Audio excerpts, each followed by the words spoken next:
इते खे हिकु ॿी अहम ख़बर खां आगाह कयूं पिया। पीपी अॻवान शर्जील इनाम मेमण पारां डीआई खान में थाने ते दहशतगर्दनि जे हमले जी मज़म्मत कई वई आहे।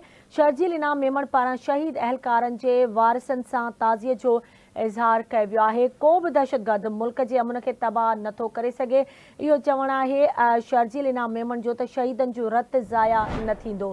अहम ख़बर नासी खे ॾियूं पिया। पीपल्स पार्टी अॻवान शर्जील इनाम मेमण पारां डीआई खान में थाने ते दहशतगर्दी जे हमले जी सख़्त मज़म्मत कई वई आहे। शर्जील इनाम मेमण पारां शहीद एहलकारनि जे वारिसनि सां ताज़ियत जो इज़हार कयो वियो आहे। शर्जील इनाम मेमण जो चवणु आहे त को बि दहशतगर्द मुल्क जे अमन खे तबाह नथो करे सघे। शहीदनि जो रत ज़ाया न थींदो। पीपी अॻवान शर्जील इनाम मेमण पारां डीआई खान में थाने ते दहशतगर्द हमले जी सख़्त मज़म्मत कई वई आहे।